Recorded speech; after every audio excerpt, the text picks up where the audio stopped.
지난 주일에 그리스도인의 자기 점검에 대해서 서론적으로 말씀을 좀 생각을 했습니다. 오늘 우리는 계속해서 영적 성숙을 위한 그리스도인의 자기 점검에 대해서 함께 생각을 하겠습니다. 우리가 오늘 읽은 말씀은 사도 바울이 목사 디모데에게 자신과 자신이 가르치는 가르침을 살펴 이 일을 계속하라. 즉 그의 사명을 감당할 때 자신에게 주신 이 사명을 늘 살펴라 하는 것이죠. 그런데 두 가지 면에서 살피는 겁니다. 자기 자신을 살피고 또 자기가 가르치는 이 가르침을 살펴라 하는 겁니다. 이때 이 살펴라는 말이 이게 점검하라는 이야기죠.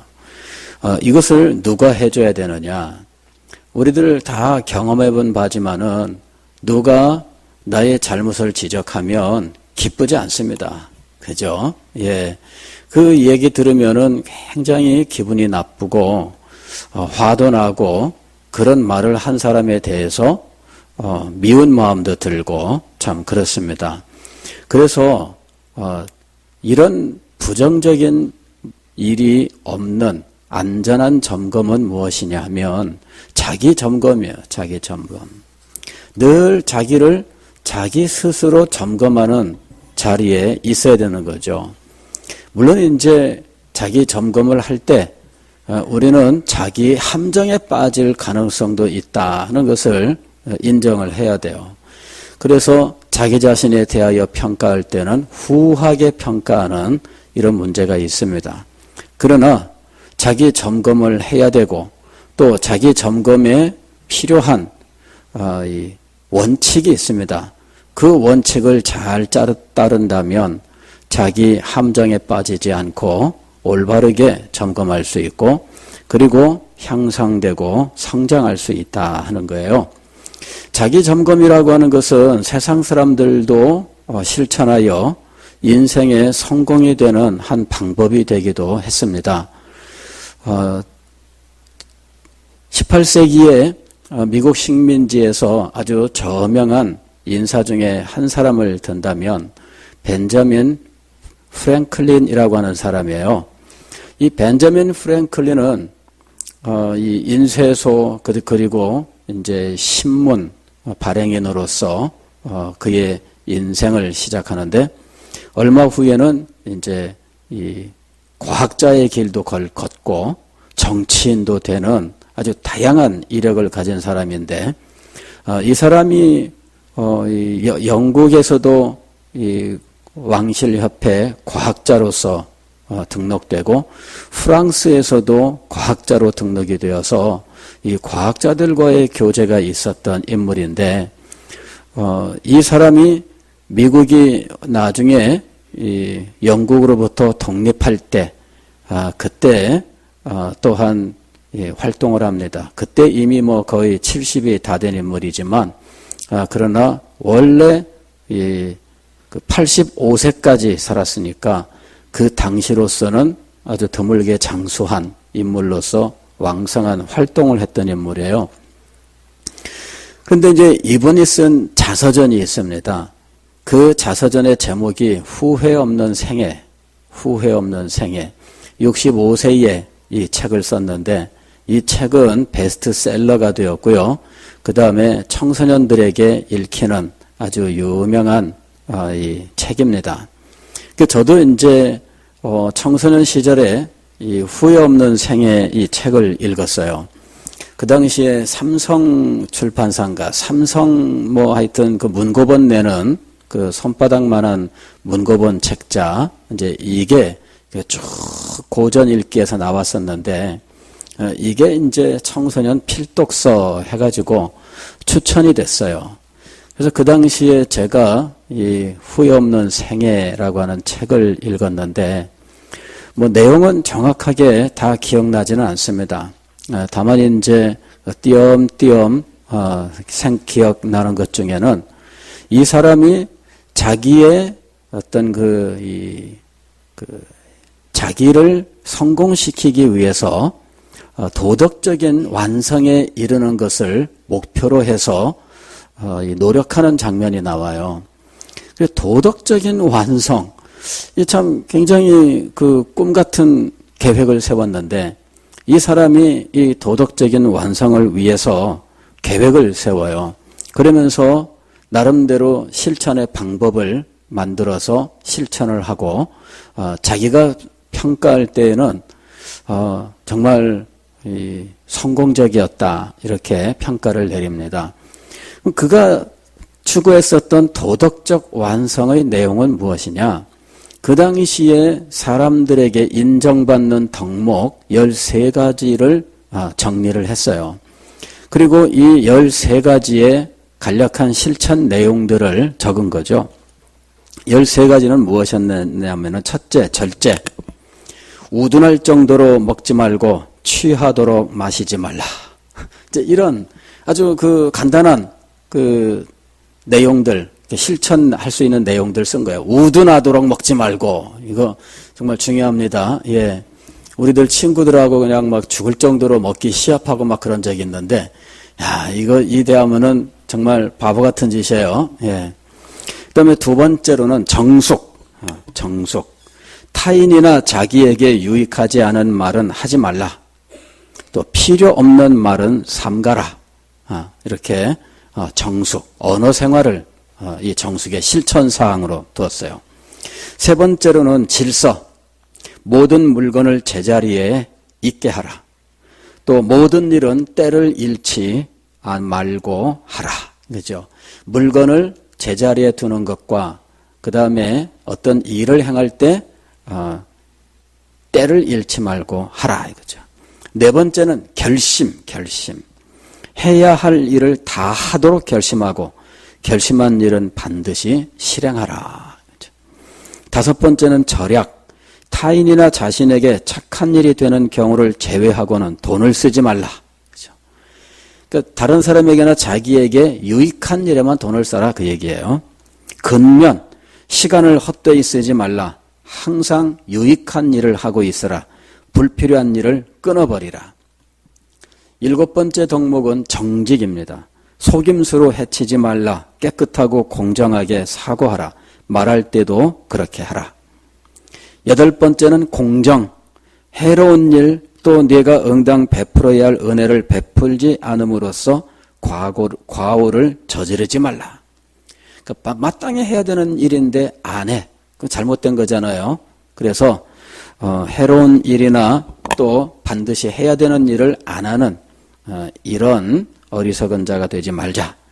그 다음에 아홉 번째로는 중용이야. 중용. 극단을 피하라. 당연하다고 생각되는 중상을 들을 때는 참으라. 이 중상이라고 하는 것은 중상모략. 누군가가 나에 대해서 있지도 않은 일을 가지고 만들어서 비난하는 거죠. 그런 말을 들을 때는 어떻게 하냐면 참아라. 근데 당연하다고 생각되는 이 말은 뭐냐면 누가 나를 비난했는데 기분은 나쁘지만 들어보니까 맞는 말이야. 그럴 땐 참아라 그 얘기입니다. 예. 그 다음에 열 번째는 청결. 몸이나 의복이나 주택에 불결한 것이 있으면 그대로 두지 말라. 또 11번째는 침착. 사소한 일, 일상사나 불가피한 일이 있을 때 마음이 들뜨지 말라. 12번째는 순결. 13번째는 겸손입니다. 겸손의 예로 두 인물을 들었는데 예수와 소크라테스를 따르라. 이렇게 13가지의 덕목을 만들었어요. 그리고 이 사람이 이거를 어떻게 실천할까? 13가지를 이거를 날마다 13가지를 한꺼번에 생각하면 정신이 분산되고 산란해서 제대로 실천할 수 없다. 그래서 이 사람이 이 수첩을 하나 마련해 가지고 수첩에다가 일주일 7일 칸을 7개로 이렇게 나눠 월화수목금토일 그래가지고 이 첫 글자만 쓰는 거예요. 월요일 그러면은 M 그죠? 화요일 그러면은 수요일 그러면은 W. 이래 가지고서는 이 첫 글자만 쭉 해서 7개 칸을 만들고 그 7개 칸에다가 13개의 줄을 이렇게 칩니다. 13개의 줄을. 그래가지고 13개의 줄에다가 각각 그 만들어진 그 칸이 월요일 날에 13개의 칸이 있고 화요일 날에 13개 칸이 있고 수요일 날에 13개 칸이 있고 해서 일주일 전부가 13개 칸으로 딱 나눠졌어요. 그리고 그 한 칸 한 칸에다가 13개 덕목에 첫 글자 이거를 써놓는 거예요. 그래서 절제 그러면 temperance 해가지고 T 이렇게 써놓고 정숙 그러면 silence 해가지고서는 S 이렇게 써놓고 그래가지고서는 한눈에 딱 볼 때 번잡하지 않게 만들어 놓고 그 다음에 어떻게 하느냐 월요일 날 자기가 하나씩만 점검을 하는 거예요. 하나씩만 오늘 내가 절제했는가 하면서 우둔할 정도로 먹지 않고 취하도록 마시지 말라. 자기 생활을 살펴봐요. 그랬더니 잘 됐다. 그러면 그냥 놔두는 거예요. 그리고 잘못됐다. 그러면은 거기다가 점을 찍어. 그래가지고 날마다 이거를 점검해 나가는 거죠. 그러니까 일주일에 그 덕목 하나씩을 자기에게 점검하면서 쭉 지나가는데 그렇게 여러 해를 하다 보니까 나중에는 어떻게 되었느냐 하면은 수첩을 딱 펼치면은 하얗게 점이 하나도 안 찍혀 있는 거예요. 처음에는 점이 많이 찍혀 있었어요. 처음에는 점이 많이 찍혀 있었는데 점이 찍혀 있다는 말은 뭐예요? 제대로 못했다 그 말입니다. 그런데 갈수록 점이 없어져요. 그래서 나중에는 점이 하나도 없게 되었을 때 만족감이 얼마나 높았는지 모른다. 이렇게 기록을 하고 있습니다. 이 사람은 정말 그 의지의 한국인이 아니라 의지의 미국인입니다. 정말 어떻게 그렇게 실천해서 이 사람이 말할 때에도 이 사람은요 어떤 결심을 하느냐 하면은 어떤 사람이 내 생각이랑 다른 말을 해도 쏘아붙이지 말자. 이게 이제 이 사람의 결심이에요. 딱 들어보니까는 내 생각에는 말도 안 돼. 그러면 우리는 뭐라 그래요? 그게 하면서 탁 나서잖아요. 그런 말 하지 말자. 결심을 합니다. 그러면서 나중에 당신 말이 맞을 수는 있겠지만 현재 내 생각에는 이렇게 보이는데 이제 이런 식으로 이제 소위 말하면은 완곡하게 표현을 하는 거죠. 그 사람 보고 무조건 틀렸다, 잘못됐다, 뭐 무슨 그럴 수가 있냐, 뭐 이렇게 말하지 않고요. 아니면 그 사람의 말을 꺾기 위해서 대본에 뭐 탁탁탁탁 이렇게 하는 그런 말을 쓰지 말자. 이렇게 결심을 하고 그 사람의 말이 맞을 수도 있지만 그러나 지금 내 생각에는 뭐 이것이 뭐 좋지 않을까 뭐 이제 이런 식으로 얘기하기로 결심을 하는 거예요. 참 이 사람 대단해요. 이런 결심들을 몇 살에 하느냐? 30 이전에 합니다. 30 이전에. 26, 7 이때 이런 결심을 해요. 그래서 이 사람 정말 대단한 사람이다. 그죠? 그런 정도 나이면은 정신없이 살 것 같은데 오늘날 우리 환경을 보면은 26, 27 하면 그냥 뭐 본인은 뭐 다 컸다고 생각하지만 그러나 참 아직도 많이 미숙하고 모든 면에서 결정이 안 된 상황 아니에요? 대학 나오고 군대 갔다 오고 취직을 하는데 또 뭐 취준생에 대해서 여러 해를 보내고 막 이러는 상황이잖아요. 그러니 30살이 돼도 여전히 사회생활을 못하는 이런 환경에 있는 사람들이 참 많은데 근데 어떻게 이렇게 생각할까? 알고 보면은 이 시대의 이 사람은요 벌써 17살에 독립을 해요. 17살에. 그러니까 일찍 철이 든 거죠. 17살에 독립을 하고 그리고는 직장 생활을 시작하고 벌써 20살 때는 이 망해가는 자그마한 신문사를 인수해가지고 신문 발행하는 거예요. 그러니까 뭐 보통 사람이 아니에요. 예. 그러니까 이런 사람은요, 그 노력을 참 많이 했어요. 그런데 이 사람이 평생 글을 쓰는데 글을 참 잘 씁니다. 그 글을 향상시킨 비법이 있어요. 이 사람은 자기가 여러 책들을 보고 그 중에 정말 마음에 드는 문체의 책을 한 권을 샀어요. 자기가 아껴서 그 책을 샀어요. 그리고 그 책을 읽고 그 다음에 그 책의 내용을 옆에다가 메모를 해두는 거예요. 그리고 나중에 책을 안 보고 그 책의 내용을 옮겨 쓰는 연습을 꾸준히 했는데 나중에는 그 책을 자기의 말로 풀어 쓰는 연습을 꾸준히 해서 나중에는 글 쓰는 실력이 아주 향상이 되었던 거죠. 그래서 그 시대에 이 프랭클린 자서전 같은 거는 아주 굉장히 유명한 책입니다. 그 시대에는 성경 다음으로 읽혔다 말할 만큼 많은 사람들에게 읽혔던 책이에요. 그러니까는 그 책을 읽어보면은 이 사람이 어린 시절부터 자기의 발전을 위해서 모든 분야에서 얼마나 노력했는지 하는 것이 자세하게 나와 있습니다. 그러니까 오늘날 우리 정신없이 사는 이런 삶을 사는 것을 볼 때는요, 이런 사람들은 그렇게 살았는데 하는 어떤 도전의식을 갖게 해요.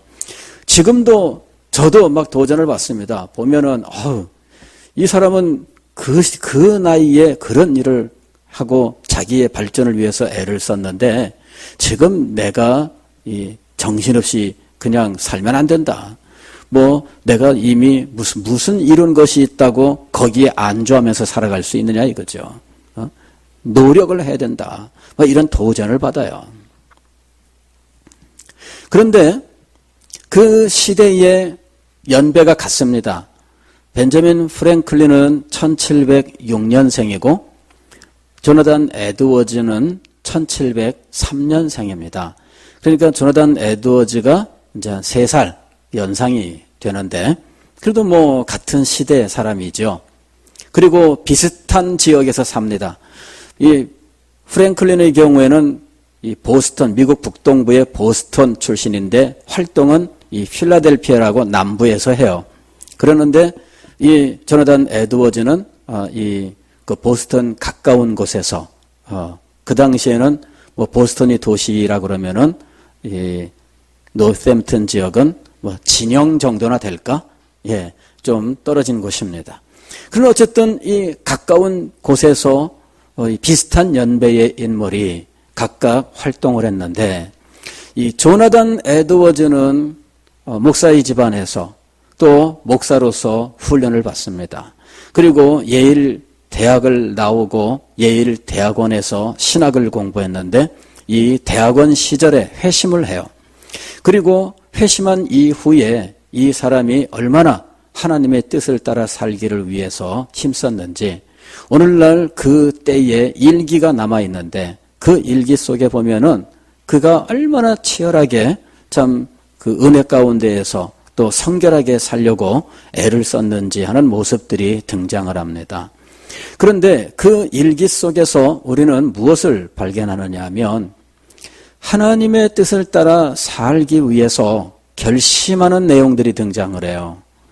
그것을 우리는 에드워즈의 결심문이라고 하는데 이 결심문을 나중에 조나단 에드워즈 목사님이 하나로 다 모읍니다.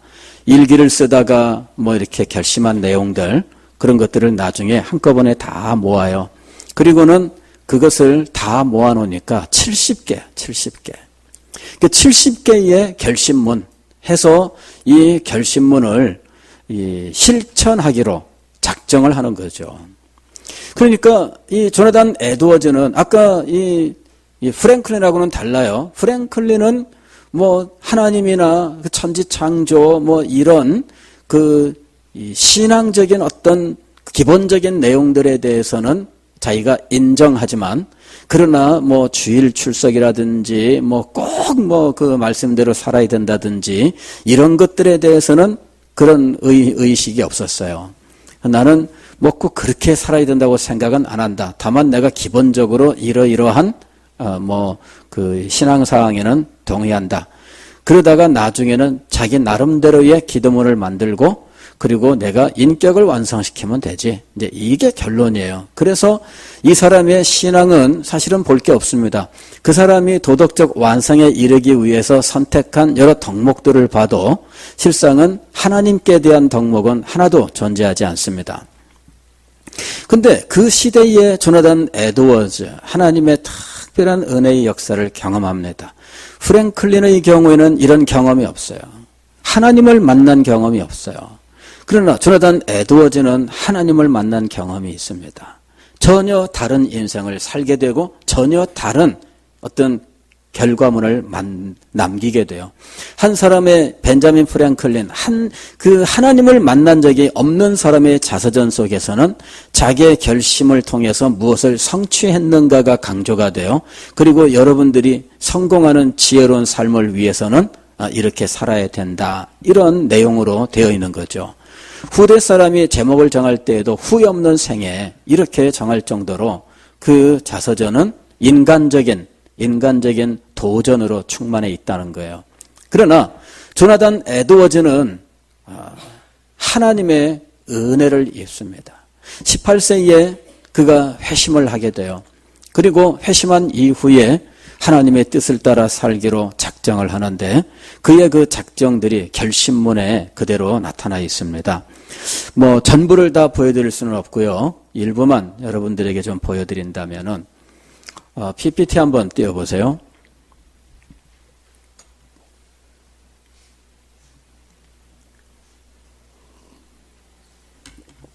조나단 에드워즈의 결심문 서문입니다.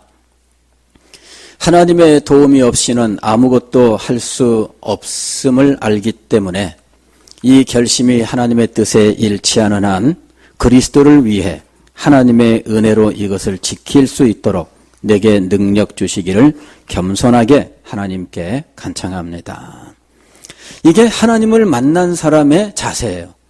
하나님을 만난 사람은 내가 무엇을 할 수 있다 이렇게 말하지 않습니다. 하나님의 도움이 없이는 아무것도 할 수 없습니다. 이것이 가장 먼저 나와요.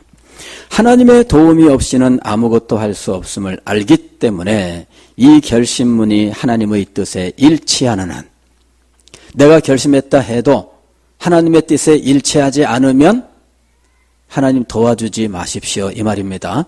하나님의 뜻에 일치하면 이 결심문에 은혜를 주십시오라는 이야기죠. 그리스도를 위해서 하나님의 은혜로 이것을 지킬 수 있도록 내게 능력 주시기를 겸손하게 하나님께 간청합니다. 기도로 시작합니다. 그러면서 뭐라고 써 있느냐 하면은 잊지 말고 매주 한 번씩 이 결심문을 읽자 이렇게 써놓은 거예요. 다음에 1번만 70가지 중에서 1번만 보겠습니다. 이 첫 번째 결심입니다. 첫 번째 결심. 전생애 동안 최우선적으로 힘쓸 일에 대해서 결심을 했어요. 나의 전생애 동안 하나님의 영광과 나 자신의 행복과 유익과 기쁨에 최상의 도움이 되는 것이면 무엇이든지 하자. 무엇이든지 하자. 무엇을 위해서라면 하나님의 영광과 나 자신의 행복에 도움이 되는 일이라면 그 얘기예요.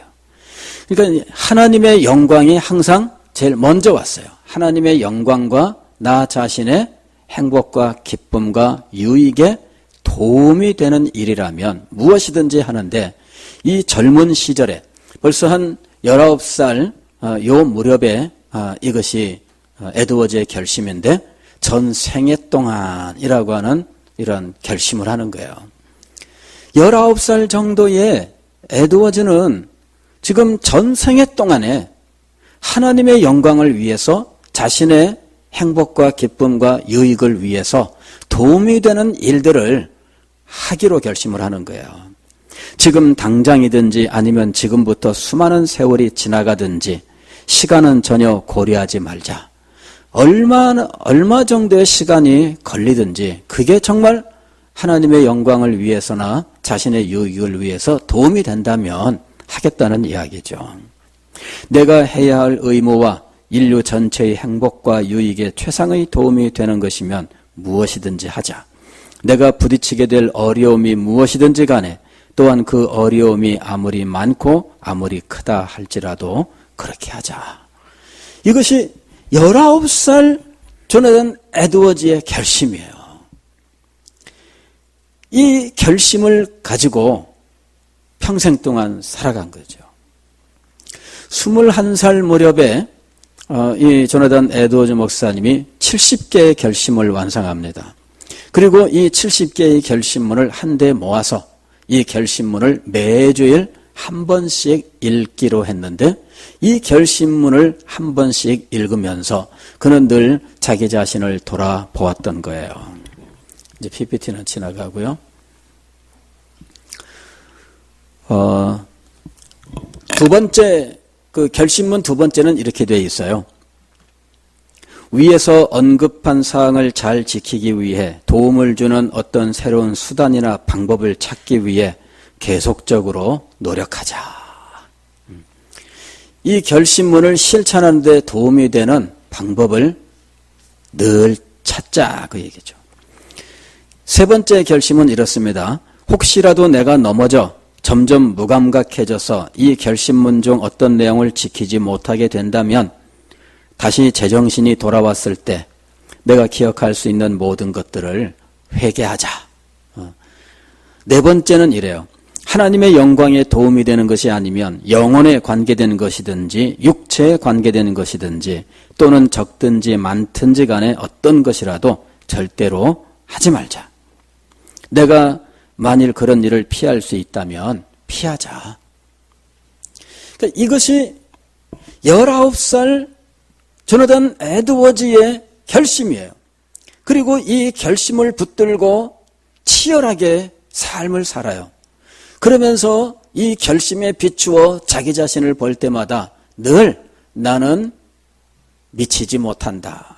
그러한 마음을 버릴 수가 없었던 거죠.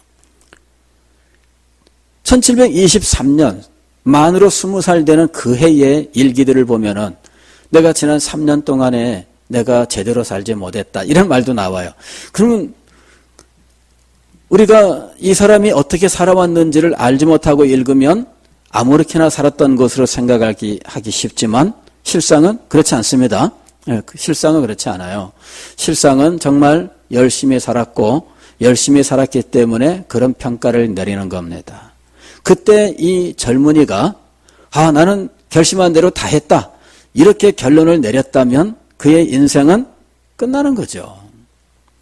근데 그 젊은 시절에 자기가 살아왔던 삶에 대해서 정확하게 점검하고 있더라 하는 것입니다.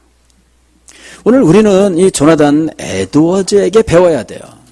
조나단 에드워즈에게 배워야 됩니다. 조나단 에드워즈는 하나님의 영광을 위하여 자신의 행복과 기쁨과 유익을 위하여 살기로 작정하고 이 삶을 위하여 필요한 일들을 행하기로 결심을 합니다. 그리고 그가 생각날 때마다 일기를 쓰면서 하나의 결심문을 작정하고 그것을 나중에 다 모아서 한꺼번에 일주일에 한 번씩 읽으면서 자기를 점검하고 늘 자기 자신을 새롭게 하는 일을 했다는 거예요. 여러분, 그리스도인으로서 이 일들은 정말 필요한 겁니다. 후에 조나단 에드워즈 목사님이 이 자기 결심, 즉 그리스도인의 자기 결심에 대해서 이 글을 썼는데 거기에서 이렇게 이야기를 합니다. 그리스도인에게 있어서 자기 점검은 성경적인가? 그리스도인이 자기 점검을 한다는 것이 하나님의 뜻에 합당한 것인가? 이런 질문을 던져요. 그러면서 이것이 하나님의 뜻에 합당하다 이렇게 이야기를 합니다.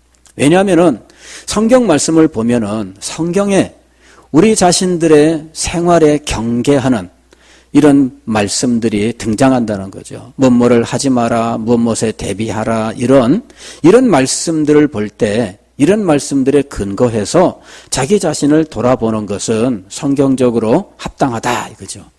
그래서 이 말씀을 전할 때에 이분은 언제나 이것이 성경에 합당한가, 하나님의 말씀에 합당한가, 이거를 먼저 찾아본 거죠. 근거가 있다 얘기입니다. 성경적 근거가 있다. 자기 점검 이렇게 얘기하면 우리는 인간적인 것으로 생각하기 쉬운데 조나단 에드워즈 목사님은 이것은 성경적으로 합당하고 하나님의 뜻에 합당하다 이렇게 보는 거예요. 가령 자기 점검을 하지 않다가 부주의하게 살고 그로 인하여 죄를 범한다면 하나님의 영광을 가리지 않겠느냐. 자기 점검 이거 소홀히 하다가 잘못되면 하나님의 영광을 저버리게 되는 일이 벌어진다는 거예요.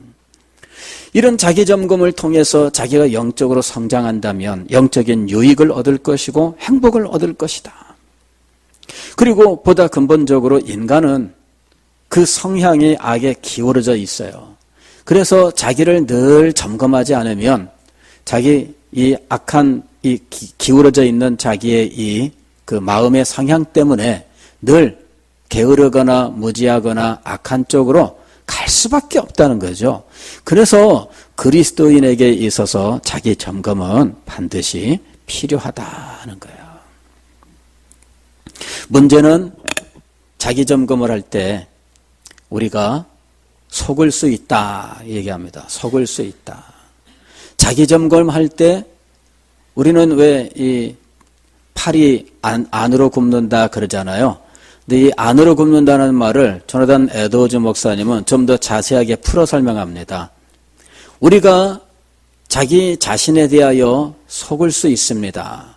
자기 점검을 할 때조차도 자기가 자기 자신을 스스로 속인다는 거예요. 왜? 자기의 죄를, 자기의 실수를, 자기의 허물을 정확하게 판단하지 않습니다. 그의 평가가 점수를 후하게 줘요. 자기에 대해서.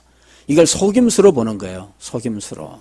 왜 인간은 자기를 속이게 되는가? 즉 자기 자신에 대해서 후한 점수를 주는가?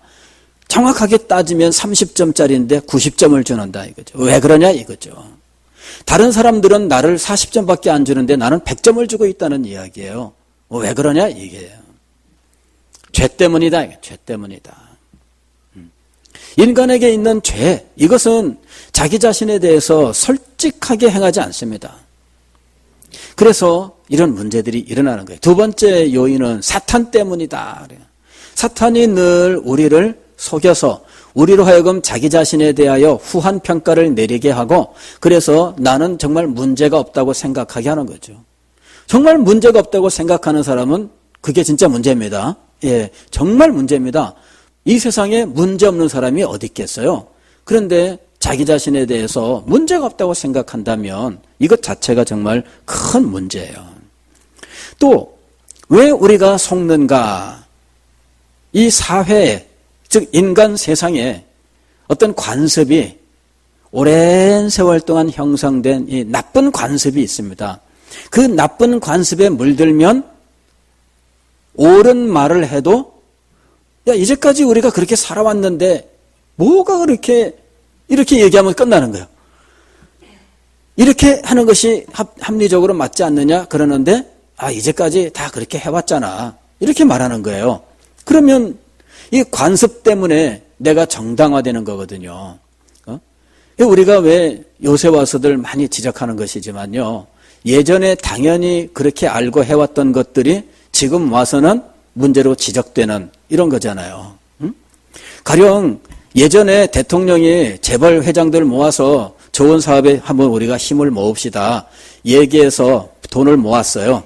그래가지고 나라를 위해서 좋게 씁시다. 그렇게 하면 예전에는 그거 다 괜찮았어요. 그게 무슨 죄냐? 그거 문제 하나도 아니고 예전 대통령들 다 그렇게 했다는 거죠. 근데 지금은 그렇게 하면 안 되는 거예요. 그죠? 예. 그게 무슨 문제야? 내가 내 개인을 위해서 한 것이 아니고 나라를 위해서 한 거예요. 내가 나라를 위해서 정말 순수한 마음으로 한 거예요. 그러나 그것이 옛날에는 그렇게 해도 됐어요. 그 시대에는. 근데 지금 시대에는 그렇게 하면 안 되는 거예요.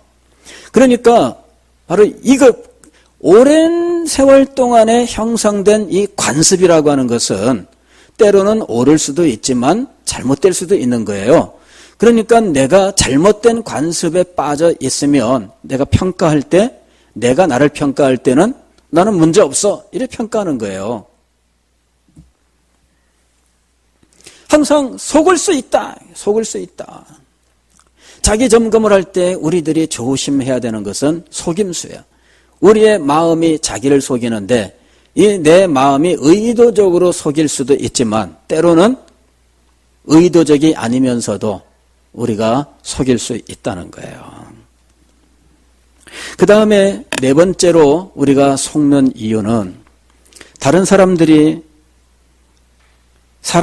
자신의 의무에 대해서, 즉 내가 목사로서 해야 되는 이 의무에 대해서 세심하고 진지하게 생각하지 않았기 때문에 어떤 경우에는 내가 속을 수 있다. 이거는 우리 모두에게 다 적용되는 말입니다. 그래서 내가 해야 되는 의무에 대해서 진지하고 세심하게 생각해야 된다는 거예요. 이게 자기점검입니다. 예, 이게 없으면 주일학교 교사로서 자기가 해야 될 일에 대해서 정말 진지하고 세심하게 점검하는 것이 없다면 지금 내가 하고 있는 것도 다 괜찮은 거예요. 그러나 다시 한번 진지하게 생각을 해보세요. 주일학교 교사가 이 영혼들을 위해서 하지 않고 기도의 시간을 갖지 않는다면 잘못된 거잖아요. 그죠? 그러니까는 이렇게 진지하게 세심하게 자기를 점검해 봐야 되는 거예요. 근데 그렇지 않으면은 나는 괜찮아 이렇게 생각할 수 있게 되는 거예요. 자기 자신을 괜찮다고 생각하는 것 자체가 벌써 속임수에 넘어간 거거든요. 그러면 어떻게 해야 되느냐?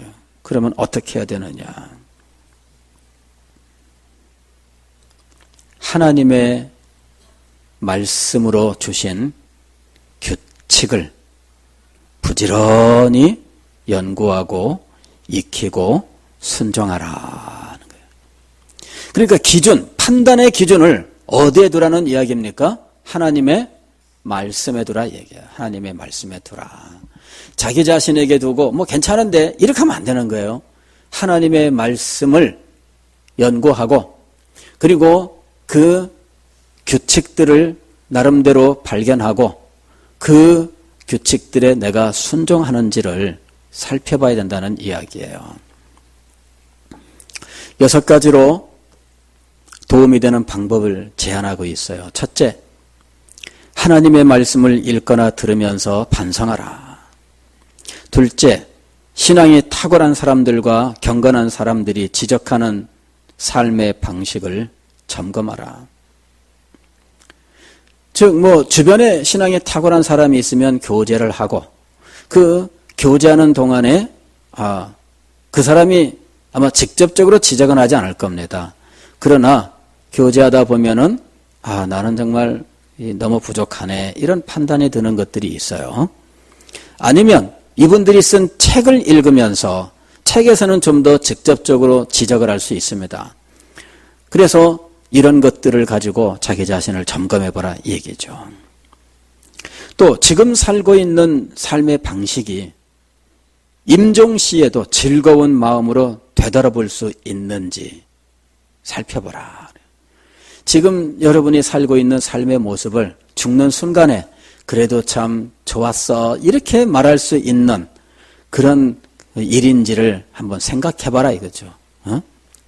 전도회 하면서 서로 싸운 게 죽을 때 기쁜 기억일 수 있는지, 주방에서 봉사하다가 막 싸운 게 이게 기쁜 기억이 될 수 있는지 한번 돌아봐라 이거죠. 그러니까 이게 죽을 때 기쁜 기억이 될 수 있느냐, 이게 하나의 판단 기준이라는 거죠. 굉장히 임종 그러면 기분 나쁘잖아요. 그런데 우리가 이걸 정면으로 대면을 해야 돼요. 정면으로 대면해야 돼요. 그때 기쁜 기억으로 남을 수 있느냐. 그 다음에 네 번째로는요, 다른 사람들이 하는 말을 새겨들어라. 다른 사람이 하는 말을 새겨들어라. 근데 이 다른 사람 속에 누구를 넣냐면요, 원수를 넣었어요. 원수가 하는 말이라도 새겨들어라.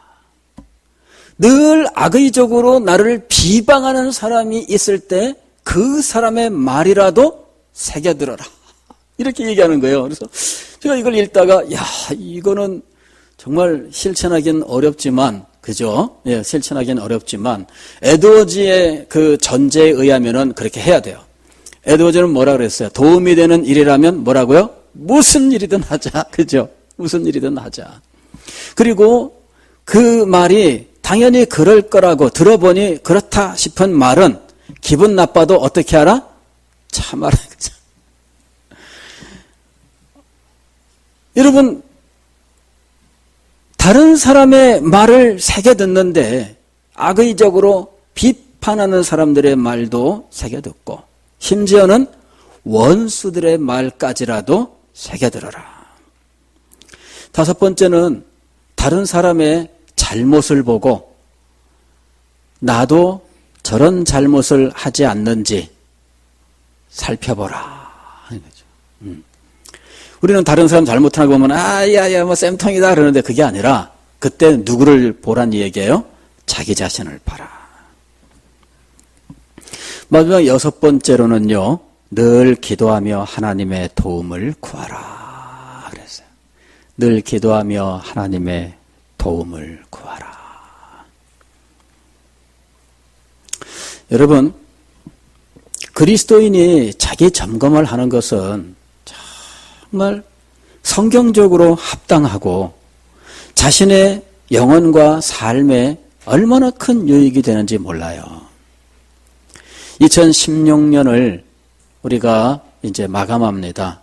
뭐 다음 주에는 정신이 없어요, 사실은. 왜냐하면은 다음 주 25일은 성탄절이고요.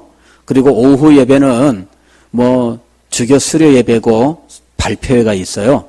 그러고 나면 이제 2016년은 끝난 겁니다. 그래서 더 이상 무슨 다른 것이 없어요.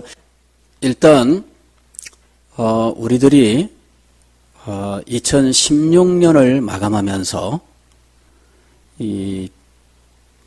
남은 2주일 동안 여러분 자기 점검의 시간을 가지면 좋을 것 같아요. 그죠? 예, 자기 점검의 시간을 갖고 그리고 2017년을 맞이하는 자리에 나간다면 아마 훨씬 더 다른 해와는 다른 이런 시작을 할 수 있지 않을까 이렇게 봅니다.